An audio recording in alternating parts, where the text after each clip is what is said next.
Hello everyone, स्वागत है आप सभी का हमारे यूट्यूब चैनल ग्लैंस एकेडमी पर। मैं शरद यादव आप सभी को आज की सीरीज में डिस्कस करेंगे हम लोग मिलकर वर्गीकी, जो कि घटना चक्र 2023 का लेटेस्ट एडिशन है। और वर्गीकी जो कि बायोलॉजी में हम लोगों ने पढ़ लिया था लास्ट क्लास में, और आज हम इसके एमसीक्यूज करेंगे, जो कि टोटल कितने एमसीक्यूज हैं, 170 एमसीक्यूज है। लेकिन हमारा टारगेट रहेगा कि इसको मैक्सिमम से मैक्सिमम आज कवर कर पाएं, क्योंकि ये 2 क्लास में कंप्लीट होगा। एक क्लास में तो वैसे भी नहीं हो सकता, लेकिन कोशिश ये रहेगी कि 1 घंटे में मैक्सिमम क्वेश्चन को कवर कर पाएं, ताकि नेक्स्ट क्लास में ये पूरी तरीके से खत्म हो जाए। तो चलिए शुरू करते हैं हम लोग डायरेक्ट इसके क्वेश्चन से, एमसीक्यूज पे। पहला एमसीक्यूज देखते हैं। तो यहाँ पर आप देखेंगे कि पहला एमसीक्यू जब आप पढ़ेंगे, लिखा है जीव विज्ञानों ने, जो जीव वैज्ञानिक है उन्होंने पादप जगत और प्राणी जगत की जातियों को बहुत बड़ी संख्या में ज्ञात कर लिया है, ढूंढ भी लिया है, पहचान भी लिया है। लेकिन संख्या की दृष्टि से अब तक ढूंढे हुए और पहचाने हुए जीवों में सबसे अधिक जनसंख्या किसकी है? तो मैंने लास्ट क्लास में आपको बताया था कि कीटों की जनसंख्या सबसे अधिक है, लगभग 10 लाख मानी जाती है, क्योंकि 15 लाख जो है कि प्रजातियां खोजी, जिसमें 10 लाख कीटों की है और 4 लाख जो है कि लगभग पादपों की है। तो इसका सी ऑप्शन यहाँ पे सही हो जाएगा। इसकी व्याख्या को पढ़ते हैं हम लोग। तो जीव विज्ञानियों के अनुसार जीव जगत में सबसे अधिक संख्या कीटों की है। कीट आर्थ्रोपोडा संघ के अंतर्गत आते हैं। ये इंपॉर्टेंट है, क्योंकि यहां से प्रश्न बन जाता है। कीट आर्थ्रोपोडा संघ के अंतर्गत आते हैं, और कुल इनकी जो ज्ञात संख्या है वो लगभग कितनी है? 10 लाख से अधिक है। वहीं पादप जातियों की संख्या लगभग 4 लाख है। ध्यान दीजिएगा, ये जो कीट है 10 लाख, वो जंतु में भी होंगे, जल में भी, स्थल में भी, वायु में भी, हर प्रकार के वो कीटों की संख्या की बात यहाँ पर की जा रही है। तो अगले प्रश्न को देखते हैं, क्वेश्चन नंबर 2 को। और आगे बढ़ने से पहले एक और जानकारी दे देता हूं कि अगर आप लोगों को इसकी पीडीएफ चाहिए होगी, तो इसके डिस्क्रिप्शन बॉक्स में एक व्हाट्सएप नंबर दिया हुआ है, जहां पर आप मैसेज करके इस पीडीएफ के प्रोसेस को देख के अपना ले सकते हैं आप वहां से पीडीएफ। और ध्यान दीजिएगा, उस पर कॉल मत करिएगा कि आप सोचिए कि मुझसे बात हो जाए, तो ऐसा नहीं है। वो मेरा नंबर नहीं है कि मैं आपसे बात कर पाऊँ। आपको अगर मुझसे बात करनी है तो अपने टेलीग्राम चैनल को ज्वाइन कर लीजिए, लिंक डिस्क्रिप्शन बॉक्स में दिया हुआ है। वहाँ एक डिस्कशन ग्रुप का भी है और एक आपका चैनल का भी है, जहाँ सभी प्रकार की पीडीएफ, नोटिफिकेशन, न्यूज़पेपर, अपडेट सभी कुछ मैं वहाँ पे देता रहता हूँ। तो चलिए अगले क्वेश्चन को देख लेते हैं हम लोग। यहाँ पर सूक्ष्म जीवाणु यानी बैक्टीरिया को देखा जा सकता है। खाली आंख नहीं होना चाहिए, यहाँ पे खुली आंख होना चाहिए। कंपाउंड खुर्दबीन से और हैंड लेंस से, या इनमें से कोई नहीं। तो बी ऑप्शन से हो जाएगा कि कंपाउंड दूरबीन से, यानी कि खुर्दबीन जिसे लिखा हुआ है, ये दूरबीन की बात हो रही है, उसी से हम लोग देख सकते हैं। क्यों ऐसा कहा जा रहा है? क्योंकि जीवाणु अति सूक्ष्म और साधारण जीव होते हैं। इनकी लंबाई सामान्यतः 0.5 से 5 माइक्रोन तक होती है। कुछ जीवाणु तो 0.5 मिलीमीटर या अधिक लंबाई के होते हैं, और कुछ सूक्ष्म जीवाणुओं को हम कंपाउंड खुर्दबीन यानी माइक्रोस्कोप से देखा जा सकता है, क्योंकि यह किसी वस्तु के 1500 से 2000 गुना, यानी कुछ में तो 4000 गुना बढ़कर दिखाता है। तो माइक्रोस्कोप क्या करता है? किसी भी वस्तु को बहुत बड़ा करके दिखाता है, इसीलिए हम इसको इसी से देख सकते हैं, ऐसे सामान्यतः नहीं देख सकते हैं। अगले प्रश्न को देखते हैं। यहाँ पर कुछ जीवाणु जो अपना भोजन संश्लेषित कर सकते हैं, तो बिल्कुल सही बात है। आप कहेंगे कि सर जीवाणु तो जो है कि एक जानवर के रूप में आता है, यानी जंतु श्रेणी में आता है, और जंतु कभी अपना भोजन नहीं बनाते हैं। तो मैं आपको बता दूं कि लास्ट क्लास में हमने जब स्टडी की थी, तो वहां देखा था कि कुछ जीवाणु ऐसे भी हैं जो स्वपोषी हैं, यानी अपना भोजन स्वयं संश्लेषित करते हैं। और इन जीवाणुओं में हरा पदार्थ जो हरित लवक कहलाता है, यही बात बस यहाँ पर गलत हो जाएगी कि इनमें हरित लवक नहीं होता है। हालांकि हरित लवक पादपों में पाया जाता है क्लोरोफिल के रूप में, जहां पे वो भोजन बनाने की प्रक्रिया को संपन्न करते हैं प्रकाश के वायुमंडल में। लेकिन यहाँ पर इन जीवाणुओं के पास भोजन बनाने की अपनी एक अलग प्रक्रिया है, अवायवीय प्रक्रिया जिसे हम कहते हैं, और इसमें इनके पास हरित लवक नहीं होता है। तो आर गलत है, ए सही है, इसलिए सी ऑप्शन यहाँ पर सही हो जाएगा। क्या सही हो जाएगा? C option. और ये यूपी पीसीएस 2000 में पूछा गया है। अगला प्रश्न है, एक्सप्लेनेशन है इसका, पोषण के आधार पर जीवाणु परपोषी तथा स्वपोषी दोनों होते हैं। ध्यान देना, जो स्वपोषी जीवाणु होते हैं वो कार्बन डाइऑक्साइड तथा अकार्बनिक पदार्थों से अपना भोजन स्वयं बना लेते हैं। तो जब इन्हें अकार्बनिक पदार्थ और कार्बन डाइऑक्साइड की सहायता से अपना भोजन बना रहे हैं, तो इनको प्रकाश की आवश्यकता नहीं होती, ना ही इनको हरित लवक की आवश्यकता होती है। जीवाणु 2 प्रकार के प्रकाश संश्लेषी और रसायन संश्लेषी होते हैं। इन जीवाणुओं में हरित लवक का अभाव होता है। देखिए क्या लिखा है, हरित लवक का अभाव होता है। कुछ जीवाणुओं में पर्णहरिम यानी क्लोरोफिल से मिलते जुलते रंग द्रव्य होते हैं, लेकिन पर्णहरिम नहीं होता है, क्लोरोफिल नहीं होता है, हरित लवक नहीं होता है, जिससे ये प्रकाश संश्लेषण की क्रिया तो करते हैं। पर्णहरिम से मिलता जुलता एक रंग द्रव्य देखने को मिलता है, लेकिन वो पूरी तरीके से हरित लवक नहीं होता है। तो ये आपको पता रहना चाहिए। और अगर क्लास अच्छी लग रही होगी दोस्तों, आप पुरानी क्लासेस को भी देख सकते हो जो 3-4 हुई हैं। साथ ही साथ ज्योग्राफी की क्लास भी चलाई जा रही है जिसपे 13-14 लेक्चर्स आ चुके हैं। तो वीडियो अच्छी लगती हो तो लाइक कर दिया करिए और दोस्तों के साथ भी शेयर कर दिया करें ताकि वो भी जुड़ सकें। और चैनल को अगर पहली बार सब्सक्राइब नहीं किया तो प्लीज़ सब्सक्राइब कर लीजिएगा, नोटिफिकेशन वगैरह अपडेट्स मिलती रहती हैं इसके। और पीडीएफ चाहिए तो मैंने बता ही दिया है कि नीचे व्हाट्सअप मैसेज दिया है, वहाँ पे करिए आप आराम से, वहाँ पे पीडीएफ आपको मिल जाएगी। तो चलिए अगले प्रश्न को देखते हैं। यूपीपीसीएस 1995, सूक्ष्म जीवाणु या बैक्टीरिया के बारे में कौन सा कथन सत्य है, यानी 4 में से कोई एक सत्य है। ये जीवित और मृत की सीमा रेखा पर होते हैं, ये वनस्पति और जानवर की सीमा रेखा पर होते हैं, ये फूल देने वाली और फूल न देने वाली वनस्पति की सीमा रेखा पर होते हैं, या उपयुक्त में से कोई नहीं। तो डी हो जाएगा दोस्तों, क्योंकि बैक्टीरिया मुख्य रूप से जीवित व मृत की सीमा रेखा पर नहीं होते हैं, ये जीवित की कैटेगरी में आते हैं, बल्कि मृत जानवरों को खाते हैं इस तरीके से। और वनस्पति और जानवर की सीमा रेखा पर भी ये नहीं होते हैं। तो ए बी सी तीनों गलत है, केवल चौथा सही है। क्यों सही है, क्यों सही है मेरे दोस्तों, तो इसकी व्याख्या यहाँ समझ लेते हैं। क्योंकि जीवाणु जो होता है वो सबसे सरल अति सूक्ष्म और एक कोश की, ध्यान दीजिएगा, ये यूनिसेलर है। यानी यूनिसेलुलर होने का मतलब ये प्रोकैरियोटिक जीव होगा, यूकैरियोटिक जीव नहीं होगा, जिन्हें मोनेरा जगत में रखा जाता है। ये जो 5 किंगडम क्लासिफिकेशन हम लोगों ने पढ़ा है, ये लास्ट क्लास में हम लोगों ने पढ़ा है, अर्थात क्लास नंबर 3 में पढ़ा है। अगर उसे न देखा हो तो प्लीज उसे जरूर देख लीजिएगा। जीवाणु हमारे लिए लाभदायक और हानिकारक दोनों प्रकार के होते हैं और इनके अध्ययन को बैक्टीरियोलॉजी कहा जाता है, जीवाणु विज्ञान। अगला प्रश्न है यहाँ पर बीपीएससी प्रीलिम्स 2015 का, सबसे छोटा जीव जो स्वयं विकास एवं प्रजनन करने में समर्थ होता है उसे हम कहते हैं माइकोप्लाज्मा। क्या कहते हैं, माइकोप्लाज्मा, क्योंकि ये स्वयं अपना विकास भी कर सकता है और अपना जो है कि प्रजनन करने में भी सक्षम होता है, तो इसे माइकोप्लाज्मा कहते हैं। अगला प्रश्न है आपका आईएएस का, क्या कहा जा रहा है यहाँ पे, इस प्रश्न को देखते हैं। अमीबा विभंजन द्वारा जनन करता है। विभंजन का मतलब होता है कि अंडे के रूप में अपने सेल को तोड़ के जो है कि जनन करता है। और सभी एक कोशिकीय जीव अलैंगिक विधियों से जनन करते हैं। अलैंगिक विधि का मतलब होता है कि जहाँ पे मादा अपने ही लिंग के माध्यम से जनन कर सकती है, उसे किसी नर यानी कि मेल ऑर्गन्स की या नर जनन की आवश्यकता नहीं होती है। लैंगिक जनन किसका होता है, जैसे जानवरों का आप देख सकते हो, कुछ ह्यूमन बीइंग्स का देख सकते हो। मानव क्या करते हैं, जब एक पति और एक पत्नी आपस में मिलते हैं तभी उनके बीच में जो है कि वो लैंगिक जनन होता है और बच्चे के प्रोडक्शन की सिस्टम तैयार होता है। लेकिन कुछ जो है कि जीवाणु या कुछ इस तरीके के जानवर होते हैं जो अलैंगिक विधि, या फूल वगैरह भी आप कह सकते हो, प्लांट कह सकते हो, जिसमें किसी भी नर लिंग की आवश्यकता नहीं होती है, महिला अपने ही लिंग के माध्यम से जनन करती है, तो उसे अलैंगिक विधि के माध्यम से जानते हैं। तो यहाँ पर पूछा जा रहा है, तो ये दोनों ही बातें सही हैं, तो इसलिए ए और आर दोनों सही हैं और आर ए का सही स्पष्टीकरण भी करता है। आगे चलते हैं, यहाँ पर व्याख्या पढ़ लेते हैं कि अमीबा क्या है, एक प्रोटोजोआ, एक कोशिकीय जंतु है। ये आपको पता होना चाहिए। जैसे अभी मैंने आपको बताया कि कीट किस में आते हैं, आर्थ्रोपोडा संघ में आते हैं, क्योंकि यहाँ से प्रश्न बनता है। और इसीलिए अमीबा कहा जा रहा है कि ये प्रोटोजोआ एक कोशिकीय जो कि द्विखंडन विधि यानी कि विभंजन विधि के द्वारा जनन करता है। प्रायः सभी एक कोशिकीय जीव अलैंगिक विधि द्वारा जनन करते हैं। यहाँ पे इस वर्ड को ध्यान देना, सभी, क्योंकि कभी कभी यूपीएससी क्या करता है, कुछ शब्द लगाता है केवल, सभी, कभी नहीं। ऐसे शब्द जो रेडिकल होते हैं, जो सामान्यतः स्टेटमेंट को गलत करते हैं और वहां से उत्तर गलत हो जाते हैं, इसीलिए ऐसे शब्दों पे ध्यान देना होता है। और कभी कभी जो है कि ऐसे शब्द भी आपके सही हो जाते हैं। आगे देखते हैं क्वेश्चन नंबर 7 हमारा आईएएस प्रीलिम्स 2021 का लेटेस्ट क्वेश्चन है ये। जीवाणु, कवक, विषाणु पूछ रहा, उपयुक्त में से किन्हें कृत्रिम या संश्लेषित माध्यम में संवर्धित किया जाता है। कृत्रिम या संश्लेषित का मतलब हो गया कि किसे हम एक लैब में तैयार करते हैं, यानी कृत्रिम रूप से तैयार करते हैं, नेचुरल नहीं, हम कृत्रिम रूप से भी तैयार कर सकते हैं। तो 1 और 2, हालांकि वायरस को भी तैयार कर लिया जाता है, लेकिन सामान्यतः इसको हम संवर्धित नहीं करते हैं। चाइना ने क्या किया, कोविड-19 के जो वायरस था, कोरोना वायरस, उसको लैब में टेस्ट करते हुए तैयार किया। लेकिन सामान्य रूप से हम जीवाणु और कवक की बात करते हैं, तो 1 और 2 यहाँ पर सही हो जाएगा। अब यहाँ पर समझते हैं, कृत्रिम और संश्लेषित माध्यम से बैक्टीरिया को संवर्धित किया जा सकता है।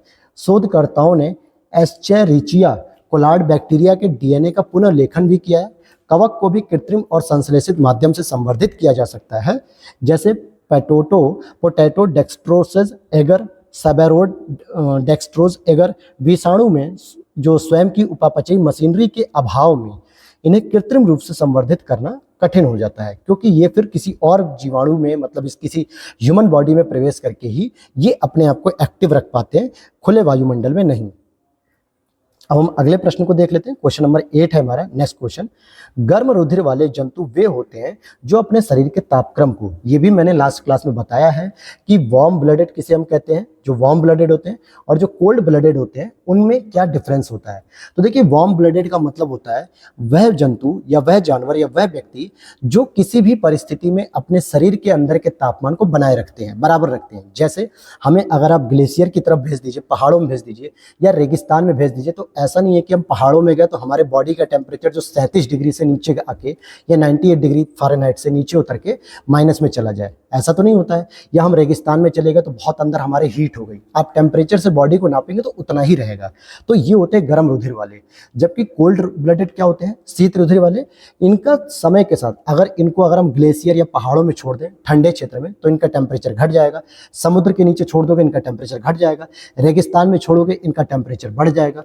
तो ये होते हैं कोल्ड ब्लडेड। तो यहाँ पे गर्म रुधिर का पूछा जा रहा है, तो इसका सी ऑप्शन हो जाएगा कि हमेशा एक सा बना रहता है। तो ह्यूमन बीइंग किस में आते हैं, जितने भी ममाल्स हैं वो किस में आते हैं, वो सभी के सभी किस में आते हैं, गर्म रुधिर में आते हैं, यानी कि वार्म ब्लडेड में आते हैं। इसलिए इनको हिंदी में समतापी कहा जाता है, यानी कि तापमान में समानता देखी जाती है, होम्योथर्मल। अर्थात गर्म रुधिर वाले वे जंतु होते हैं जिनके शरीर का ताप वातावरण के ताप से प्रभावित न होकर सदैव एक सा बना रहता है। फिर चाहे वातावरण में बहुत गर्मी हो रेगिस्तान की या वातावरण में पहाड़ों की बहुत ठंडी हो, इनका तापमान सदैव एक बना रहता है। इसके अंतर्गत पक्षी आते हैं, स्तनधारी आते हैं। जबकि असमतापी के अंतर्गत मछली, उभयचर, सरीसृप इत्यादि जंतु आते हैं जिनके शरीर का तापमान वातावरण के तापमान के साथ घटता बढ़ता रहता है। इसीलिए आप देखेंगे कि गर्मियों के दिन में या बारिश के दिन में सामान्यतः सांप आपको रोडों पे दिखेंगे, जंगलों में दिख जाते हैं, कई जगह भी आपको दिख जाएंगे। लेकिन ठंडियों में सांप नॉर्मली जमीन के अंदर रहते हैं क्योंकि वहाँ पे हीट मिलती है उन्हें। बाहर के एनवायरनमेंट को सर्वाइव करने में प्रॉब्लम फेस करते हैं। क्यों? क्योंकि वो वार्म ब्लडेड नहीं, कोल्ड ब्लडेड में आते हैं। आगे देखते हैं। अगला प्रश्न है आपका आईएएस प्रीलिम्स 2009 का निम्नलिखित में से कौन सा कथन सही नहीं है। सभी इकाइनोडर्म सजीव प्रजक होते हैं। गोल कृमि में कोई परिसंचरण तंत्र नहीं होता, ये बात गलत है, परिसंचरण तंत्र होता है। अस्थिल मछलियों में वाताशय आमतौर से विद्यमान होते हैं और उपास्थिसम मछलियों में निषेचन आंतरिक होता है, तो ये भी बात गलत है क्योंकि मछलियों का जो निषेचन होता है बाहरी होता है, वो अंडे के रूप में जो है कि बच्चों को जन्म देती हैं। हमारे ह्यूमन बॉडी की तरह नहीं कि हम आंतरिक रूप से निषेचन करते हैं, हमारे गर्भाशय में जो बच्चे का जन्म होता है जाइगोट के रूप में, भ्रूण के रूप में, ऐसा मछलियों में नहीं होता है। और सभी, एक मिनट, यहाँ पे थोड़ी सी मिस्टेक हो गई दोस्तों, ये बात बिल्कुल सही लिखी हुई है डी वाली कि उपास्थि मछलियों में निषेचन आंतरिक होता है, अस्थिल मछलियों में वाताशय आमतौर से विद्यमान होता है और गोल कृमि में कोई परिसंचरण तंत्र नहीं होता, यह भी सही है। तीनों ही बातें सही हैं, बस सभी इकाइनोडर्म, जो इकाइनोडर्म सजीव प्रजक होते हैं, यही गलत है और बाकी तीनों बातें सही दी हुई हैं। तो ए ऑप्शन यहाँ पर हो जाएगा। पूछा जा रहा है इकाइनोडर्म समुद्र में पाए जाने वाले पंचतई अरीय सममिति वाले ड्यूटोरिस्टोमी यूसिलोमेट यूमेटोजोआ होते हैं जिनकी जो डिंभक प्रवस्था में शरीर की सममिति द्विपार्श्वीय होती है, यानी कि दो तरीके से हिस्से बटे होते हैं और सभी इकाइनोडर्म सजीव प्रजनक नहीं होते, कुछ होते हैं कुछ नहीं होते हैं। आगे देखते हैं। अगला प्रश्न है आपका, निम्न में से कौन से जीव में रक्त नहीं होता किंतु वे सांस लेते हैं। कितना अच्छा प्रश्न है कि रक्त नहीं होता लेकिन फिर भी वो सांस लेते हैं। तो इसका सही उत्तर हो जाएगा हाइड्रा। आप केंचुए को मारेंगे उनके शरीर से रक्त निकलेगा, तिलचट्टे को मारेंगे, मछली को मारेंगे, उनके शरीर से ब्लड निकलेगा, लेकिन हाइड्रा को जब आप मारेंगे तो इसमें आपको रक्त देखने को नहीं मिलेगा, लेकिन फिर भी वो श्वसन अर्थात गैसों का आदान प्रदान करता है। तो श्वसन क्रिया तो कर रहा है लेकिन उसमें रक्त नहीं पाया जाता है, तो ये आपको ध्यान रखना है। अगला प्रश्न है, निम्नलिखित में से कौन सी मछली नहीं है। क्योंकि कुछ ऐसी मछलियां होती हैं जिनके नाम मछलियों की तरह नहीं दिखते हैं, लेकिन कुछ ऐसे जानवर होते हैं जिनके नाम मछलियों की तरह होते हैं लेकिन वो असल में मछली नहीं होती है। जैसे स्टार फिश, स्टार फिश कोई भी एक फिश नहीं है, कोई मछली नहीं है, जबकि साफ fish, guitar fish, pipe fish, ये तीनों ही मछलियां हैं, वास्तविक रूप से मछलियां ही हैं। जबकि अगर हम बात करें, यहाँ देखेंगे कि कुछ समुद्री जंतुओं के नाम मछलियों के नाम से मिलते जुलते होते हैं परंतु ये मछलियां नहीं होती। जैसे jelly fish, star fish, silver fish, cattle fish, hag fish, razor fish, cry fish, ये सभी मछलियों से मिलते जुलते नाम हैं लेकिन ये मछलियां नहीं होती हैं। आगे देखते हैं क्वेश्चन नंबर 12 पर हम, निम्नलिखित में से कौन एक वास्तविक मीन को क्या कहते हैं, मछली, कौन सी एक वास्तविक मीन है। तो भाई कैट फिश है, बाकी कोई भी फिश नहीं है, बाकी जंतु है समुद्री। यहाँ पे हम व्याख्या पढ़ेंगे कि रजत मीन एक छोटा सा पंखहीन कीट है। ध्यान देना कि जो रजत यानी कि सिल्वर फिश है ये असल में एक कीट है, मछली नहीं है। और क्रेफिश एक कड़े खोल वाला जानवर है। और जेलीफिश कशेरुकी जंतु नहीं है तथा ये मछली की श्रेणी में नहीं आता है। जबकि कैटफिश क्या होती है, यह वास्तविक मीन होती है। तो अब ये जो प्रश्न होते हैं ये लगातार आप देख रहे हो कि प्रश्न आते थे पहले के एग्जाम में, और अगर अभी भी ये कुछ इस तरीके के प्रश्न आ जाएं तो आपको ये नाम बार बार याद रहने चाहिए, जिससे आप क्लियर कर लेंगे कि हाँ ये मछली है और ये नहीं है। अगला प्रश्न है, निम्न में से कौन सी वास्तविक रूप से मछली यानी ओरिजिनली मछली कौन सी है? तो समुद्री घोड़ा। ध्यान दीजिएगा, समुद्री घोड़ा की बात हो रही है यहाँ पे, सी हॉर्स जिसे हम लोग कहते हैं इंग्लिश में। अब यहाँ देखेंगे कि जो ऑप्शन दिया था सितारा मछली यानी स्टार फिश, ये सितारे नुमा एक इकाइनोडर्म श्रेणी का एक जंतु है, केवल ये सितारे की तरह बना होता है। जेलीफिश ऑरिलिया को कहते हैं जो कि एक संघ सिलेंट्रेटा का एक जंतु है। हैगफिश साइक्लोस्टोमेटा समूह का जंतु है, इसमें जबड़ों का अभाव होता है, यह भी वास्तविक मछली नहीं होती है। समुद्री घोड़ा जिसे हम सी हॉर्स कहते हैं या अश्वमीन हिप्पोकैम्पस को कहते हैं, जो कि एक वास्तविक अस्थिल मीन होता है, यानी जिसके शरीर में हड्डी देखने को मिलती है, एक मछली होती है वास्तविक रूप में, अस्थिल मीन। अगला प्रश्न है आपका, निम्नलिखित में से कौन सा एक मछली है? कौन एक मछली है? तो समुद्री घोड़ा जो है कि एक मछली है, अभी हमने पढ़ लिया, क्योंकि समुद्री बाघ नहीं, समुद्री गाय एक शाकाहारी जीव है, ये ध्यान दीजिएगा। और खीरे की बात ही खत्म। अगला प्रश्न है, शार्क मछलियों में कितनी हड्डियां होती हैं? ये आपकी 0, क्योंकि ये क्या है, कशेरुकी होती है कि नहीं होती है। यहाँ देखिए, शार्क मछलियों में हड्डियां नहीं पाई जाती। शार्क मछली का जो कंकाल होता है वो कार्टिलेज से बना होता है, जिसको हम लोग हिंदी में क्या कहते हैं, उपास्थि कहते हैं, जो पूरी तरीके से हड्डी के रूप में डेवलप नहीं होती हैं। अगला प्रश्न है आपका आईएएस प्रीलिम्स 2022 का लेटेस्ट प्रश्न है, निम्नलिखित में से कौन सा पक्षी नहीं है? कौन पक्षी नहीं है? गोल्डन महसीर। तो ये महसीर एक मछली की प्रजाति है, न कि ये पक्षी की। तो ए ऑप्शन इस करेक्ट हो जाएगा, क्योंकि गोल्डन महसीर एक मछली है। इसका वैज्ञानिक नाम क्या होता है? टोर पुतितोरा होता है, टोर पुतितोरा। बाकी तीनों ही एक पक्षी की श्रेणी में आते हैं। उम्मीद कर रहा हूँ वीडियो अच्छी लग रही होगी, और वीडियो अच्छी लग रही हो तो प्लीज़ लाइक कर दिया करिए, और कमेंट सेक्शन में अपनी क्वेरीज को आप पूछ सकते हैं, जो भी आपकी क्वेरीज हो, या फिर आप टेलीग्राम डिस्कशन ग्रुप को भी ज्वाइन कर लीजिए, वहाँ से भी आप अपनी क्वेरी पूछ सकते हैं। अगले प्रश्न को देखते हैं हम लोग। अगला प्रश्न है आपका क्या, सबसे बड़ा स्तनपायी कौन है, यानी ममाल्स कौन है? तो ये व्हेल मछली होती है सबसे बड़ा स्तनपायी। पृथ्वी पर ब्लू व्हेल जो है कि पाया जाने वाला सबसे बड़ा स्तनपायी जीव होता है, जो लगभग 180 मीट्रिक टन से भी इसका वजन अधिक होता है। अगला प्रश्न पूछा जा रहा है आपसे कि व्हेल निम्न वर्गों में से किस वर्ग का प्राणी है? तो ये स्तनपायी प्राणी माना जाता है। स्तनपायी प्राणी उन्हें कहते हैं जो अपने बच्चों को सीधे स्तनों से दूध पिलाती है, यानी स्तनपान कराती है, उन्हें स्तनपायी कहा जाता है। इंग्लिश में इन्हें ममाल्स भी कहते हैं। कौन सा एक स्तनपायी है, ये पूछा जा रहा है अगला प्रश्न। तो कौन सा एक स्तनपायी भाई? तो व्हेल एक स्तनपायी के रूप में जानी जाती है। अब यहाँ पर देखते हैं अगला प्रश्न, यहाँ पर क्या पूछा जा रहा है कि निम्न प्रजातियों में से कौन सी दांत वाली व्हेलों में विशालतम है, यानी कि जिनके दांत भी होते हैं? तो उसका सही उत्तर हो जाएगा स्पर्म व्हेल। ध्यान दीजिएगा, ब्लू व्हेल के दांत अगर होते भी हैं तो इतनी विशालतम नहीं मानी जाती, जो कि स्पर्म व्हेल दांतों के मामले में विशालतम होती है। स्पर्म व्हेल विशालतम दांतों वाली व्हेल है, जो कि पूर्ण वयस्क नर स्पर्म व्हेल 50 से 55 फीट लंबी और 35 से 45 टन वजनी होती है। अगला प्रश्न है यहाँ पर, नेक्स्ट क्वेश्चन को हम देखते हैं, निम्नलिखित में से कौन अंडे देता है सीधे बच्चे नहीं? ध्यान दीजिएगा, एकीडना केवल अंडे देता है, बच्चे नहीं देता है, जबकि सेही, व्हेल, कंगारू ये तीनों ही अंडे मतलब बच्चे देती हैं, जबकि एकीडना और प्लेटिपस एकमात्र अंडे देने वाले स्तनपायी हैं। ये इंपॉर्टेंट प्रश्न है, इसको ध्यान रख लीजिएगा। क्यों इंपॉर्टेंट है? क्योंकि स्तनपायी हो रहे हैं, और स्तनपायी का मतलब होता है जो ममाल्स होते हैं वो सीधे बच्चों को जन्म देते हैं, किसी प्रकार का अंडा नहीं देते हैं वो। लेकिन उसमें 2 अपवाद हैं, एक होता है एकीडना और एक होता है प्लेटिपस। ये दोनों ही ममाल्स होने के साथ साथ भी अंडे दे रहे हैं, यानी बच्चे न दे के अंडे दे रहे हैं ये लोग। अगला प्रश्न है आपका, निम्नलिखित में से कौन स्तनधारी अंडे देता है? देखिए फिर से रिपीट किया, और लेटेस्ट प्रश्न है मेरे दोस्तों, लेटेस्ट। देखिए ये तो आपके आरओ में भी आने की संभावना हो सकती है। तो वही एकीडना और प्लेटिपस, आपको एकीडना के साथ किसका नाम याद रखना है? प्लेटिपस का, क्योंकि ये स्तनधारी न होके अंडे देते हैं। अब देखिए आईएएस प्रीलिम्स 2008 का प्रश्न था, उसे उठा के 2022 में सीधा रख दिया गया। तो ये होती है आपके पीवाईक्यू की स्ट्रैटेजी, कि अगर आप उसे ढंग से पढ़ रहे हैं तो आपको कैसे मार्क्स अच्छे मिल सकते हैं। अगर नहीं पढ़ेंगे ढंग से तो भाई दिक्कत होगी। तो स्ट्रैटेजी आपकी अच्छी होनी चाहिए। अगला प्रश्न है, उड़ने वाला स्तनपायी कौन सा है? आप ध्यान दीजिएगा, स्तनपायी है लेकिन उड़ने वाला है। तो हम ये कह सकते हैं कि उड़ने वाले तो सामान्यतः पक्षी होते हैं, स्तनपायी तो हो क्योंकि स्तनपायी तो उड़ते नहीं है, लेकिन इसमें भी एक अपवाद है चमगादड़, क्योंकि चमगादड़ उड़ने में सक्षम है और यह भी अपने बच्चों को दूध सीधे पिलाता है, यानी ये किसी भी प्रकार का अंडा नहीं देता, बच्चों को जन्म देता है। तो डी ऑप्शन यहाँ पर सही हो जाएगा।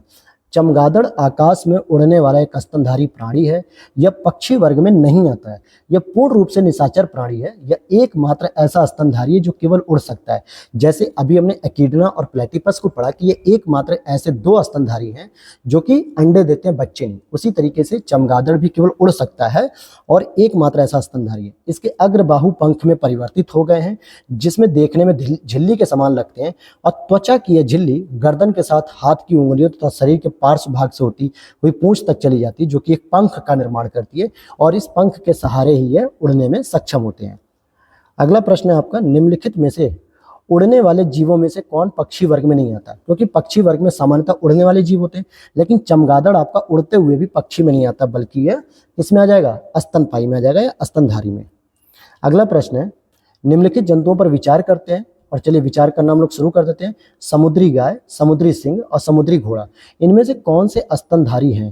तो आप देखो कि समुद्री गाय और समुद्री सिंह ये दोनों ही स्तनधारी हैं, जबकि हमने पढ़ा था कि समुद्री घोड़ा क्या है? एक सी हॉर्स फिश है, और फिश कभी भी यानी मछली कभी भी व्हेल को छोड़ के स्तनधारी में नहीं आ सकती है। ये मत्स्य वर्ग में आती है, जो मछली का वर्ग होता है। केवल ब्लू व्हेल या व्हेल मछली को छोड़ दिया जाए, यही एक स्तनधारी होती, बाकी कोई भी स्तनधारी नहीं होती मछली। यहाँ पे देखते हैं, समुद्री घोड़ा एक शाकाहारी समुद्री स्तनधारी है, समुद्री गाय, और समुद्री घोड़ा एक प्रकार की कशेरुकी मछली है, और समुद्री सिंह भी एक स्तनधारी ही है, सी लॉयन। अगला प्रश्न, डॉल्फिन वर्गीकृत किए जाते हैं, किस में होती है भाई डॉल्फिन?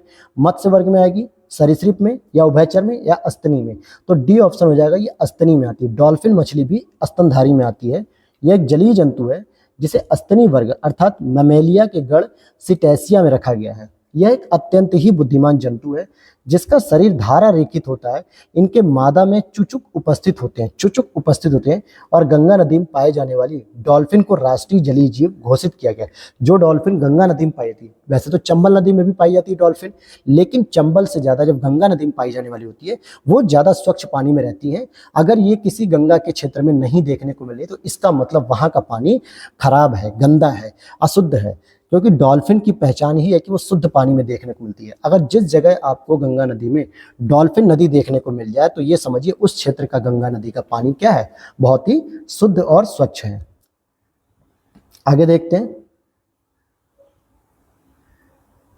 अगला प्रश्न है आपका, निम्नलिखित में से सील किस जाति का होता है? सील मछली का होता है, या पक्षी का होता है, या आगे और ऑप्शन देखते हैं। वैसे तो ये होता आपका स्तनपायी में है, सरीसृप में और स्तनपायी में।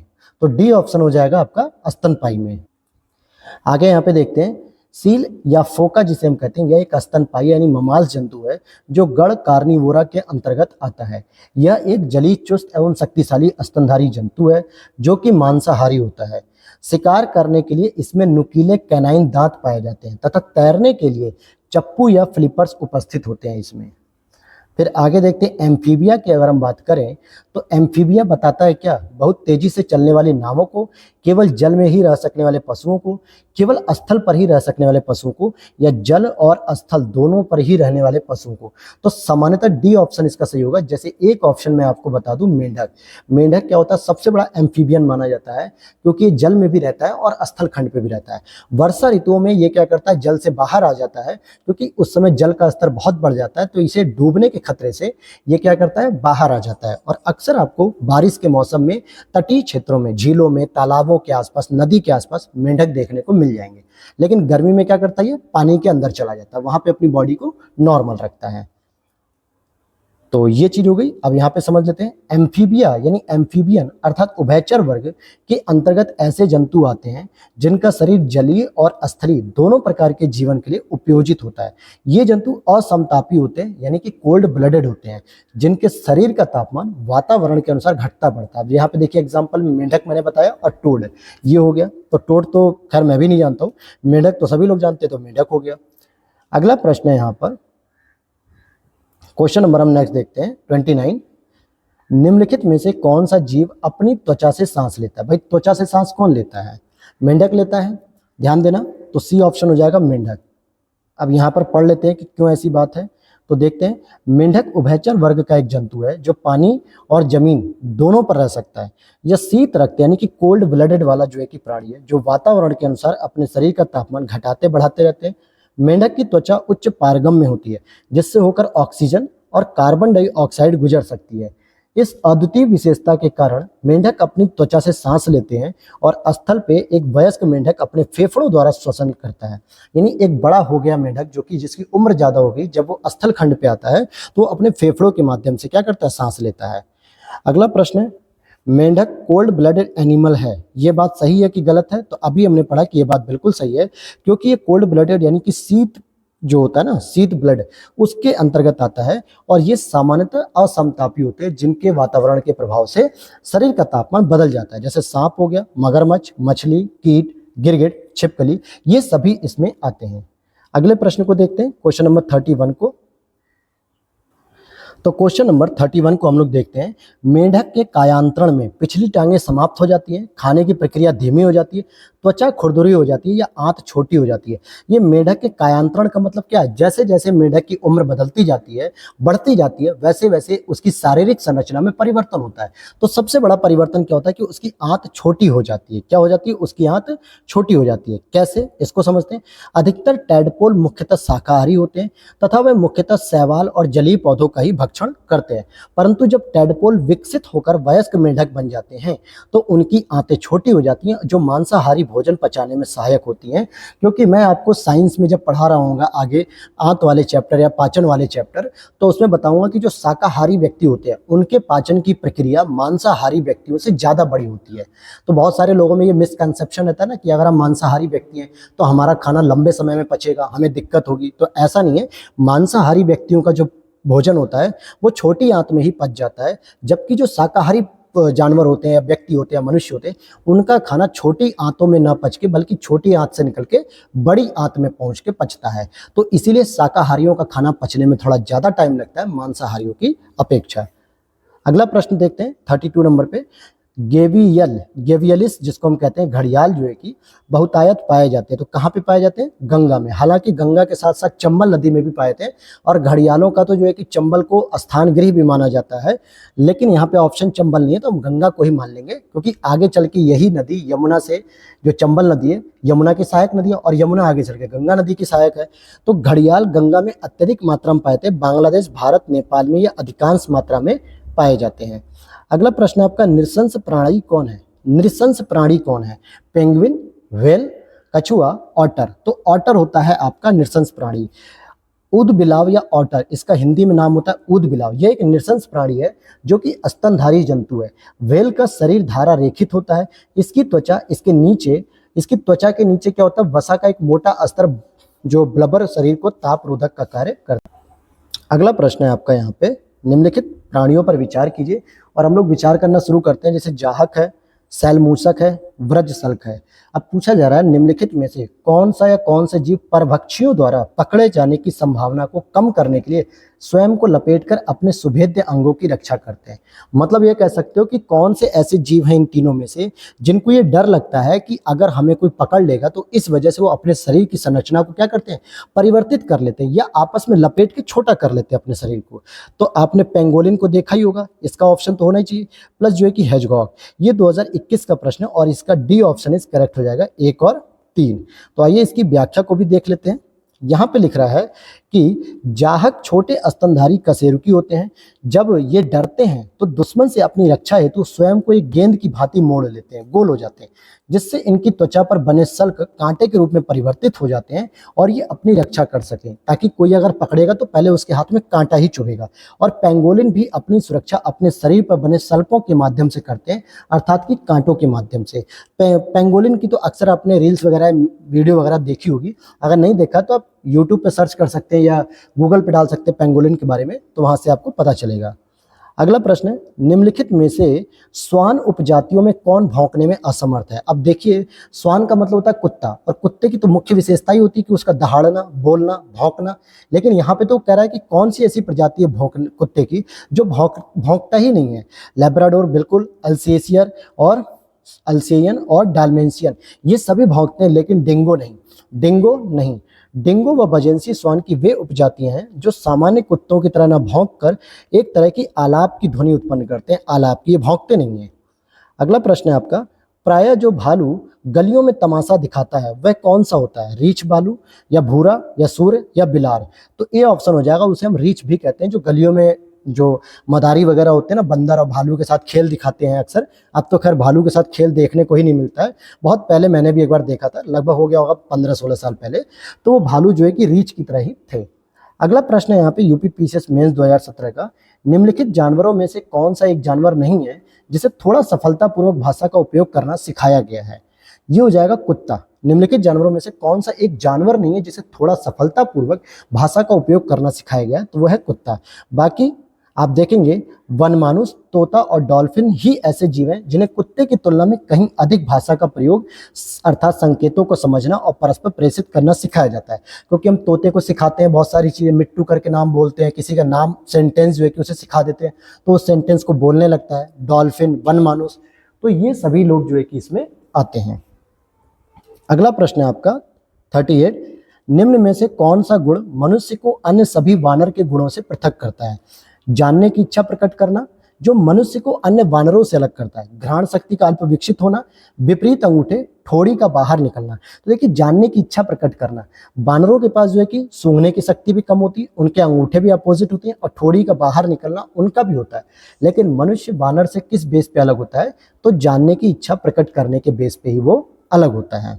यहाँ पे पढ़ सकते हैं कि बुद्धि में मानव सर्वोच्च जंतु है, सिर्फ इसी जंतु में गूढ़ चिंतन, जानने की इच्छा प्रकट करना, तर्क संगत अक्षरबद्ध वाणी और भौतिक मुद्राओं द्वारा भावनाओं की अभिव्यक्ति इत्यादि की क्षमताएं होती हैं। अगला प्रश्न है आपका, निम्नलिखित में से कौन सा एक कपी नहीं है? कपी नहीं है तो कौन नहीं भाई? लंगूर, क्योंकि गिबन, गोरिल्ला, ओरंगटून ये सभी के सभी कपी हैं, लेकिन लंगूर इसमें कपी की श्रेणी में नहीं आता है। अगर हम बात करें कपी प्राणी जगत में होमिनोडिया महापरिवार के सदस्य जानवरों की जातियों को कहा जाता है, जिसमें दो मुख्य शाखाएं, एक होता है हीन कपी, ये छोटे होते हैं जैसे गिबन, और एक होता है महाकपी, ये बड़े आकार के मानव नुमा कपी होते हैं जैसे चिंपैंजी, गोरिल्ला, मनुष्य, ओरंगटून। लेकिन लंगूर कपी वर्ग में नहीं बल्कि वानर वर्ग में शामिल होता है। तो ध्यान देना कि वानर वर्ग अलग होता है जिसमें बंदर आते हैं, लंगूर आते हैं, लेकिन ये जो आपके गिब्बन, चिंपैंजी और ये गोरिल्ला वगैरह आते हैं, मनुष्य, ये सब कपी वर्ग में आते हैं, कपी प्राणी में आते हैं। और अगला प्रश्न है, मानव सदृश लघुतम कपी कौन सा है? मतलब मानव की तरह दिखने वाला छोटा कपी तो गिबन होता है, जबकि चिंपैंजी, ओरंगटून, गोरिल्ला, मनुष्य ये सब मतलब कि बड़े दिखते हैं ये, ठीक है। लघुतम की जगह दीर्घ होते हैं, बड़े बड़े होते हैं। अगला प्रश्न है, पांडा भी उसी कुल का है जिस कुल का क्या है? भालू। पांडा और भालू लगभग एक ही प्रजाति के माने जाते हैं, तो ये पांडा भी भालू के ही कुल का होता है। अब यहाँ पर अगला प्रश्न है, निम्नलिखित जंतुओं में से किसमें 3 प्रकोष्ठ वाला हृदय होता है? मतलब 3 चैम्बर वाला जो हृदय होता है वो मेंढक में होता है। मेंढक एक उभयचर प्राणी है जिसमें सांप और छिपकलियों में भी 3 प्रकोष्ठ वाला हृदय होता है। मछली में 2 प्रकोष्ठ वाला हृदय होता है, जबकि बंदर व मगरमच्छ में 4 प्रकोष्ठ वाला हृदय होता है। तो अब आपको कमेंट सेक्शन में बताना है कि ह्यूमन यानी कि मनुष्य में कितने प्रकोष्ठ। तो इसी के साथ अब अगला प्रश्न है आपका, क्वेश्चन नंबर 43, पूछा जा रहा है त्रिकोष्ठी हृदय, यानी अभी हमने ऊपर के एक्सप्लेनेशन में पढ़ा है कि त्रिकोष्ठी हृदय किसका होता है? तो उभयचरों का होता है। किसका होता है? सामान्यतः उभयचरों का। और ये देख सकते हैं आरओ 2000 एग्जाम जो री एग्जाम हुआ था 2016 में, उसमें भी यह प्रश्न पूछा गया है। तो इस तरीके के प्रश्न आपको यूपीपीसीएस आरओ में देखने को मिल जाते हैं। अगला प्रश्न है, निम्नलिखित में से किसमें पित्ताशय नहीं होता है? पित्ताशय नहीं होता है ऊंट में, चूहा में, जिराफ में, बिल्ली में। अब ये यूपीपीसीएस स्पेशल मेंस 2004 का प्रश्न है, तो आइए इसके बारे में जान लेते हैं। और अधिकतर रीढ़ की हड्डी वाले पशुओं के पित्ताशय होते हैं, परंतु घोड़ा, चूहा, ऊंट आदि इसके अपवाद हैं। और बिना रीढ़ की हड्डी वाले पशुओं में पित्ताशय होते ही नहीं है। लेकिन यहाँ पे आप देखेंगे ऑप्शन में आपको चूहा भी देखने को मिल रहा है, ऊंट भी देखने को मिल रहा है, तो ये दोनों ही ऑप्शन यहाँ पर सही हो सकते थे, इसीलिए यहाँ पे स्टार बना दिया गया है। लेकिन एक जानकारी रख लीजिएगा कि जो बिना रीढ़ की हड्डी वाले पशु होते हैं उनमें पित्ताशय नहीं देखने को मिलता है। अगला प्रश्न 45 जो कि पीसीएस प्री 2017 में पूछा गया था, निम्नलिखित में से किस जंतु में खुर नहीं पाए जाते? ये खुर क्या होते हैं? जो गाय, भैंस या जो जानवर होते हैं, घोड़े वगैरह, जो चलने के लिए जो पैरों के नीचे जो मांस का टुकड़ा होता है ना, एक तरीके से खुर, जो कि नाखून एक तरीके से आप समझ सकते हैं, तो सामान्यतः गीदड़ में नहीं होते हैं। अदरवाइज हिरन में भी देखने को मिलेगा, जेब्रा में भी और घोड़ा में भी। गीदड़ में देखने को नहीं मिलते हैं। गीदड़ को छोड़कर शेष खुर वाले पशु हैं। गीदड़ कुत्ते के परिवार की एक प्रजाति है और सामान्य गीदड़ों का वैज्ञानिक नेम कैनियस ऑरियस होता है। गीदड़ों के पैर में नाखून युक्त एक गद्दीदार होते हैं, क्योंकि अगर आप कुत्ते का पैर देखेंगे तो नीचे से उसमें खुर जो होते हैं नहीं देखने को मिलते, क्योंकि कुत्ते के पैर में नीचे पफी टाइप का यानी गुदगुदे टाइप के जो है कि फोम जैसे पैर देखने को मिलते हैं। अगला प्रश्न है, नील गाय निम्नलिखित में से कुल का मतलब किस कुल में आती है? तो हमने नील गाय के बारे में बात कर रहे हैं, तो ये आपके हिरण के कुल में आएगी और ये सामान्यतः ग्रामीण क्षेत्र के जो लोग होंगे वो जानते होंगे इसको, क्योंकि सामान्यतः क्या करते हैं, झुंड में चलते हैं, 15-20 एक साथ चलती हैं। गाय भूरे कलर की होती है, डार्क ब्लैक या भूरे कलर की, जो सामान्यतः सभी की सभी फसलों को नुकसान कर देती है, तो किसानों को काफ़ी नुकसान पहुँचाती है ये फसलों के लिए। नील गाय भारत में पाई जाने वाली एक विशालतम मृग प्रजाति है, हिरण की प्रजाति है। उन जंतुओं को कहा जाता है जिसमें स्थायी सींग होते हैं, अर्थात हिरणों के श्रृंगाभों के समान नील गाय के सींग हर साल गिरकर नए सिरे से नहीं उगते हैं। जैसे हिरण के क्या होते हैं, सींग जो है कि हर साल गिर जाते हैं और फिर नए जो सींग होते हैं वो निकल कर आते हैं, लेकिन इनके सींग नहीं निकलते, ये एक बार निकल गए तो ये गिरते नहीं हैं। अगला यहाँ पे प्रश्न है, भारतीय वन्य प्राणी जातियाँ और उनके वैज्ञानिक नाम पूछा जा रहा है, जैसे एशियाई जंगली गधा, बारहसिंगा, चिंकारा और नीलगाय। तो इनके जो ये साइंटिफिक नेम होते हैं, वैज्ञानिक नेम, इनका मिलान करना है। तो आइए हम सीधे इसके मिलान वाले ऑप्शन पे चलते हैं सीधे। तो आप देखेंगे एशियाई जंगली गधा का क्या होगा, इक्कस हेमियोनस। बारहसिंगा का देखेंगे तो रूस वर्ष दुआसली, और चिंकारा का देखेंगे तो गजेला बेनेट्टी, और नीलगाय का अगर आप देखेंगे तो बोसालाफस ये होता है। अगला प्रश्न फिर से यहाँ पे लक्षण और प्राणी। अब यहाँ पर तो आप समझ सकते हैं, जैसे पंखहीन कीट की बात हो रही है, उड़ान रहित पक्षी की बात, अपाद सरीसृप, फुफ्फुसहीन प्राणी की बात हो रही है। अब देखिए इसमें कौन सा ऐसा कीट होगा जो पंखहीन हो, तो देखिए कीवी हो गया, रजत मिनाब हो गया, कुर्म हो गया, सर्प हो गया, मत्स्य हो गया। तो अपाद सरीसृप की बात हो रही है यहाँ पर, तो ये तो सर्प से आप मिलान कर सकते हो। तो चलिए इसके सीधे मिलान पर हम लोग चलते हैं कि जो पंखहीन कीट है ये आपका रजत मिनाब हो गया, उड़ान रहित पक्षी कीवी हो गया जो पक्षी है लेकिन उड़ नहीं सकता, अपाद सरीसृप की बात करें तो सर्प हो जाएगा, और फुफ्फुसहीन प्राणी की बात करेंगे तो ये मत्स्य होता है। अगला प्रश्न है यहाँ पे आप देखेंगे राजस्थान सर्विसेज का ये प्रश्न है, कीवी के बारे में पूछा जा रहा है कि कीवी क्या होती है। तो उड़ने में अक्षम प्राणी पक्षी जो केवल न्यूजीलैंड में पाया जाता है। सबसे इंपॉर्टेंट बात है कि ये केवल मुख्य रूप से न्यूजीलैंड में पाया जाता है, इसीलिए न्यूजीलैंड की जो क्रिकेटर टीम है उसको हम कीवी टीम भी कहते हैं, और कीवी का फल भी सामान्यतः वहीं देखने को मिलता है। और ये उड़ान में अक्षम है, यानी उड़ नहीं पाता है, फिर भी ये पक्षी की कैटेगरी में आता है। तो इसके बारे में अगर कुछ जानकारी होगी तो उसको पढ़ेंगे। तो कुछ खास नहीं है, बस इतना ही लिखा है कि कीवी एक उड़ने में अक्षम प्राणी यानी कि पक्षी होते हुए भी वो उड़ नहीं पा रहा, और मूल रूप से ये न्यूजीलैंड में ही पाया जाता है। अगला प्रश्न है आपका, निम्नलिखित में से कौन सा जैविक मूल का है? जैविक मूल का है मूंगा, माणिक, पन्ना, पुखराज। तो सही ऑप्शन हो जाएगा ए मूंगा। पन्ना, माणिक, पुखराज जैविक मूल के नहीं है, जबकि मूंगा जैविक मूल का है। अब मूंगा जैविक मूल का कैसे? क्योंकि इन्हीं को मुख्य रूप से प्रवाल कहते हैं, और इसी प्रवाल के आगे वाली स्टेप को क्या कहते हैं हम लोग? प्रवाल भित्ति, जो कि हम लोग ने ज्योग्राफी की कल की क्लास में पढ़ा था कि लक्षद्वीप क्या है? एक प्रवाल भित्ति है, और इस प्रवाल भित्ति को मैंने कल की आपकी क्लास में बताया था कि इसको मूंगा की भित्ति भी कहते हैं, यानी एक नेचुरल घटक है। अगला प्रश्न यहाँ पे ऑक्टोपस के बारे में बात करेंगे। तो ये आपका एक मृदु कवची मोलास्क यानी कि सॉफ्ट कवच वाला, इसके मुंह के पास से 8 पैर निकलते हैं और इसको ऑक्टोपस कहा जाता है।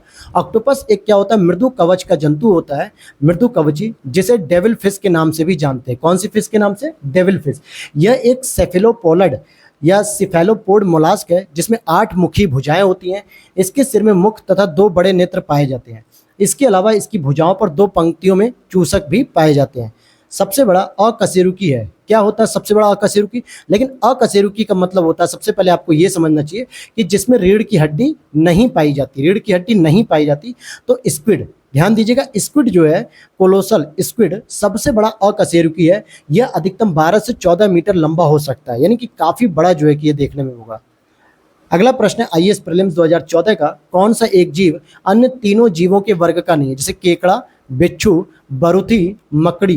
तो आप देखें केकड़ा इस वर्ग का नहीं होगा, क्योंकि केकड़ा आपको सामान्यतः मेलेकोस्ट्रेका वर्ग का होगा। बरूथी, बिच्छू और मकड़ी, ये तीनों ही अरेक्निडा वर्ग के देखने को मिलते हैं, लेकिन केकड़ा इनसे अलग होता है। अगला प्रश्न है यहाँ पे question number 54। White leg horn एक किस्म है, किसकी है भाई? कुक्कुटों की है। किसकी किस्म देखने को मिलती है? व्हाइट लेग हॉर्न एक कुक्कुटों की एक किस्म है।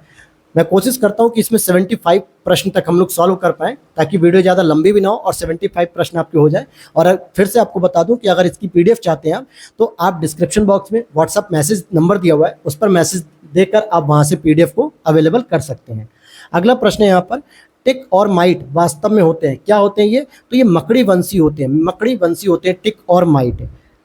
टिक और माइट वास्तव में मकड़ी वंशी होते हैं, जो कि अरैनीगढ़ के अंतर्गत आते हैं। इनके उपांग यानी संधि युक्त होते हैं और इनका शरीर द्विपार्श्वी एक त्रिस्तरीय होता है। अधिकांश टिक कशेरुकी जीवों के बाह्य परजीवी होते हैं, जबकि माइटस परजीवी तथा स्वतंत्र जीवी होते हैं। अगला प्रश्न, दीमक को यह भी कहते हैं, दीमक को क्या कहते हैं भाई? तो इसे श्वेत चींटी कहते हैं, यानी कि चींटी तो कहते हैं लेकिन सफेद रंग की चींटी, क्योंकि दीमक को श्वेत चींटी भी कहा जाता है। यह कीट वर्ग का प्राणी है और जो आर्थ्रोपोडा संघ के अंतर्गत आता है। किसके अंतर्गत आता है? आर्थ्रोपोडा। क्योंकि मैंने आपको पहले ही प्रश्न में बताया था कि कीटों की लगभग जो जानकारी है प्रजातियों, वो 10 लाख से अधिक है और सामान्यतः ये किस में आते हैं? आर्थ्रोपोडा ग्रुप में आते हैं। अगला प्रश्न है, जुगनू। जुगनू होता है, किस क्या होता है? कीट होता है। और जुगनू क्यों चमकता है, इसके पीछे भी मैंने आपको बताया था लास्ट क्लास में कि जुगनू या खाद्योत कीटों का एक परिवार है। इसके पंख होते हैं। ये जीव जो है कि दीप्ति उत्पन्न करता है। दीप्ति मतलब होता है लाइट, लाइट को उत्पन्न करता है अपने संगी को आकृष्ट करने के लिए। जैसे ये क्या करता है कि दीप्ति उत्पन्न करके अपने संगी को आकृष्ट करते हैं, यानी कि मेल या फीमेल को अपनी ओर आकृष्ट करते हैं, या जो आपके दूसरे जानवरों का शिकार करने के लिए इसका उपयोग करते हैं। वैज्ञानिकों ने यह सिद्ध किया कि जुगनू की जो चमक होती है वो ल्यूसीफेरस नामक एक एंजाइम के कारण होती है। कौन सा एंजाइम होता है? ल्यूसीफेरस। अगला प्रश्न है, एक परजीवी पर दूसरे परजीवी के आश्रित रहने को हम क्या कहेंगे? ऊपर परजीविता। यानी एक तो ऑलरेडी एक व्यक्ति पैरासाइट है किसी पेड़ के ऊपर या किसी जंतु के ऊपर, अब उस पैरासाइट के ऊपर भी कोई नया पैरासाइट आके बैठ जाए तो क्या होगा? ऊपर परजीविता, यानी उपपरजीविता के अंतर्गत आएगी। और यहाँ पर देख सकते हैं कि एक परजीवी जब दूसरे परजीवी के आश्रित रहने पर उपपरजीविता यानी कि हाइपर पैरासाइटिज्म कहते हैं इसे। दूसरा परजीवी पहले परजीवी से अपना भोजन प्राप्त करता है और पहला परजीवी क्या करता है? पादपों से अपना भोजन प्राप्त करता है या उत्पादकों से। अगला प्रश्न है, निम्नलिखित में से कौन एक कीट नहीं है? खटमल, घरेलू मक्खी, मकड़ी, मच्छर। तो आप देखेंगे मकड़ी जो है कि कीट वर्ग में नहीं आती। और ये प्रश्न देखिए आप, Jharkhand PCS 2021, UP UDA 2010, UP PCS special 2008, 3 बार यह प्रश्न पूछा गया है, तो ये फिर से आने के चांसेस होंगे। पढ़ते हैं इसके बारे में। मकड़ी जो है अरेक्निडा वर्ग तथा क्रम अरेनी का एक जंतु है, जो कि उदर के पश्च भाग में स्थित ग्रंथियों के स्राव से जाला बनाती है। यानी कि इनके जो पेट के पीछे का जो भाग होता है वहां से एक ग्रंथि टाइप का निकालती है, जिससे जाला बनता रहता है। और सभी मकड़ियां परभक्षी होती हैं। अन्य विकल्प के जंतु कीट वर्ग के अंतर्गत आते हैं। इनमें 3 जोड़ी अर्थात 6 पाद यानी कि लेग्स पाए जाते हैं, जो कि सभी कीटों का विशिष्ट गुण है। मकड़ी कीट वर्ग के अंतर्गत नहीं आती क्योंकि इसके 8 पाद होते हैं, क्योंकि इसमें क्या होते हैं? 8 पैर होते हैं। तो क्यों कहा जाता है कि मकड़ी कीट वर्ग में नहीं आती? क्योंकि इसके 8 पाद होते हैं, यानी कि 8 पैर होते हैं। और जबकि आप कीट की बात करेंगे तो उसकी सबसे बड़ी विशेषता होती है 6 पैर होना। ठीक है, 6 पैर होना। अब आप लोग क्या करेंगे? मच्छर को पकड़िएगा और मच्छर के पैर देखिएगा, आपको 6 पैर देखने को मिलेंगे। इसलिए मच्छर क्या होता है? कीट वर्ग में आता है। अब अगले प्रश्न पे चलते हैं। मकड़ी कीट भिन्न से मतलब कीट से भिन्न होती है क्योंकि मकड़ी में पाई जाती है कितनी? 8 टांगे। कितनी होती है? 8 टांगे। जबकि 6 टांगे आपकी पाई जाती हैं कीटों में। अगला प्रश्न है, निम्नलिखित में से कौन कीट नहीं है? भाई तितली, मच्छर, तिलचट्टा, मकड़ी। तो मच्छर के भी आपको 6 पैर देखने को मिलेंगे, तितलियों के भी मिलेंगे, तिलचट्टे के भी मिलेंगे 6 पैर, लेकिन मकड़ी के मिलेंगे 8 पैर। और यही इसकी विशेषता अलग हो जाती है, जो कीट वर्ग में नहीं होनी चाहिए। मकड़ियों द्वारा उत्पादित जो रेशम होता है वो क्या कहलाता है? ये आरओ 2021 के प्रश्न का एग्जाम है। और साथ ही साथ ये देखिए 2021 और 2017 रिपीट एग्जाम में यही है इसकी इंपॉर्टेंस। अगर घटना चक्र सीरीज आप लोग कर रहे हैं रेगुलर ढंग से तो आपकी तैयारी बहुत अच्छी हो सकेगी। मकड़ियों द्वारा उत्पादित रेशम क्या कहलाता है? तो ये गोसामर रेशम कहलाता है। क्या कहलाता है? गोसामर रेशम। व्याख्या को पढ़ लेते हैं इसके। आप देखेंगे कि रेशम प्रोटीन निर्मित एक फाइबर है, जिसमें क्या मिलता है? प्रोटीन मिलता है। मधुमक्खियां, तितली, मकड़ियां इसका उत्पादन करती हैं। मकड़ियों द्वारा उत्पादित रेशम को हम गोसामर रेशम कहते हैं। रेशम के अन्य प्रकार होते हैं मलबरी रेशम, टसर रेशम, इरी रेशम, मूंगा रेशम। ये क्वेश्चन 2 बार रिपीट किया गया है। अगला प्रश्न है, रेशम का कीड़ा जिसको हम सिल्क वॉर्म कहते हैं, अपने जीवन चक्र के किस चरण में वाणिज्यिक तंतु यानी फाइबर ऑफ कॉमर्स पैदा करता है? अर्थात कि रेशम का जो कीड़ा होता है सिल्क वर्म, वो अपने जीवन के किस चरण में रेशम धागे को जो है कि पैदा करता है, तो वो कोशित मतलब प्यूपा की जो स्थिति होती है, प्यूपा उस समय ये पैदा करता है। अब यहाँ पर आप देखेंगे सिल्क वर्म केसित अर्थात कि प्यूपा अवस्था में वाणिज्यिक तंतु को उत्पन्न करता है। लार्वा चक्र के बाद तैयार प्यूपा के बचाव हेतु यह अपनी लार ग्रंथियों द्वारा स्रावित पदार्थ से खोल कोया तैयार करता है, जिससे रेशम की प्राप्ति की जाती है और रेशम का उपयोग वस्त्र उद्योग में किया जाता है। अगला प्रश्न है यहाँ पे, रेशम कीट जिन पर पनपता है वे क्या होती हैं? सहतूत की पत्तियां, क्योंकि सबसे अधिक ये सहतूत की पत्तियों पर ही देखने को मिलते हैं और रेशम एक कीट वर्ग का प्राणी माना जाता है। अगला प्रश्न है, निम्नलिखित में से कौन सा एक कीट के शरीर से निकला स्राव है? तो क्या हो सकता है? लाख। इसी लाख को आगे चल के हम रेशम भी बोलते हैं। लाख को लाख के कीट से प्राप्त किया था। इसका श्रावण सुर्ख रंग की मादा कीट करती है, जिसका उपयोग वार्निश, पालिश, चमड़ा, मोहरी, लाख निर्माण इत्यादि में किया जाता है। अगला प्रश्न है यहाँ पे 2018 का प्रीलिम्स का, निम्नलिखित में से कौन कीटों से प्राप्त नहीं होता? भाई कौन कीटों से प्राप्त नहीं होता है? तो मोती जो है कि कीटों से प्राप्त नहीं होता, जबकि रेशम, लाख और शहद, क्योंकि ये कीटों से नहीं बल्कि मोलास्क से प्राप्त होता है, घोंगा से। घोंगा किस में आता है? मोलास्क कैटेगरी में आता है, यानी कि जिसके ऊपर खोल होती है। ये कीटों की श्रेणी में नहीं आता है। इसकी व्याख्या को पढ़ते हैं हम लोग। आप यहाँ पे देखेंगे कि रेशम के कीट से रेशम की प्राप्ति होती है। रेशम का कीट सहतूत के पत्तों पर पनपता है। लाख कैरिया लेक्का एवं लेसिफर लेक्का नामक कीट द्वारा प्राप्त होता है। मधुमक्खियां एक सामाजिक कीट होती हैं जो फूलों से मकरंद इकट्ठा कर शहद का निर्माण करती है। मोती वस्तुतः मोलास्क संघ के जीव पिंक टैडा या पर्ल ऑयस्टर द्वारा प्राप्त किया जाता है, जिसको हम लोग आम भाषा में घोंगा भी कह देते हैं। यूपीपीसीएस प्रीलिम 2019 का प्रश्न है कि किस जीव का रक्त सफेद होता है? ये रिपीटेड प्रश्न है तिलचट्टे का, जबकि मच्छर, घरेलू खटमल, छिपकली, इसमें जो है कि आपको लाल रंग का देखने को मिलेगा, लेकिन तिलचट्टा को जब भी मारेंगे तो सफेद रंग का एक पानी निकलता हुआ दिखेगा, वो खून नहीं, क्योंकि इसमें आरबीसी नहीं बनती है। ऑक्सीजन हेतु हीमोग्लोबिन का प्रयोग न करने के कारण ही तिलचट्टे के खून का रंग लाल नहीं होता है, बल्कि रंगहीन होता है। कॉकरोच के रक्त द्वारा ऑक्सीजन का परिवहन नहीं किया जाता है, इसका रंग भी लाल नहीं होता है, क्योंकि इसमें हीमोग्लोबिन उपस्थित नहीं होता है। कॉकरोच के शरीर के प्रत्येक खंड में स्थित ट्यूब की एक प्रणाली के माध्यम से कोशिकाओं तक सीधे ऑक्सीजन पहुंचती है। इनका रक्त रंगहीन या सफेद रंग का होता है। तो तिलचट्टा हो गया, कॉकरोच हो गया, ये सभी रंगहीन होते हैं। अगला प्रश्न है, लाल रक्त कणिका विहीन जंतु क्या है? तो जो आरबीसी विहीन जंतु है तो उसकी बात कर रहा है, तो ये केंचुआ हो जाएगा। केंचुआ भी इसमें आ जाता है, और ये री एग्जाम 2022 का बीपीएससी का जो कैंसिल हो गया था उसको री एग्जाम कराया गया। अगला प्रश्न है, अधिकांश कीट श्वसन करते हैं भाई किससे? त्वचा से, फेफड़ों से, क्लोम से, वातक तंत्र से। तो वातक तंत्र का मतलब होता है जहां पे वायु का परिसंचरण हो सकता है आपका। सभी कीटों में श्वसन की क्रिया होती है, जिसके दौरान वे ऑक्सीजन को शरीर के अंदर ग्रहण कर कार्बन डाइऑक्साइड को बाहर निकालते हैं। इसमें श्वसन के लिए वायु नलियों या ट्रैकी का जाल बिछा रहता है, जिसे वातक तंत्र या ट्रैकियल सिस्टम कहा जाता है, और यह तंत्र बाहरी वायु को ग्रहण कर शरीर की प्रत्येक कोशिकाओं तक पहुंचाने में सहायक होता है। तो ये तो थे आपके क्वेश्चन, और अब हम लोग 70 क्वेश्चन नंबर से अगली क्लास में पढ़ेंगे, क्योंकि अब ज़्यादा लंबी वीडियो हो जाने पे फिर इंटरेस्ट खत्म हो जाएगा क्वेश्चन आंसर पे। तो मिलते हैं नेक्स्ट वीडियो में। वीडियो अच्छी लगी हो तो लाइक कर दीजिएगा। पीडीएफ के लिए आप लोग व्हाट्सएप पे मैसेज करके आप वहाँ से ले सकते हैं, और टेलीग्राम चैनल से जरूर जुड़ जाइए। और मंथली मैगजीन जो कि विजन आईएएस की अगर आप देख रहे हैं तो आप उसे भी देख सकते हैं, प्लेलिस्ट आपके लिए तैयार कर दी गई है। साथ ही एक इंपॉर्टेंट इन्फॉर्मेशन होगी कि घटना चक्र के शॉर्ट नोट्स कैसे बनाएं, इसके लिए भी मैंने एक वीडियो लगा दी है, आप उसे देख सकते हो, आप उसे जरूर चेकआउट करिएगा। मिलते हैं नेक्स्ट वीडियो में। Thanks for watching.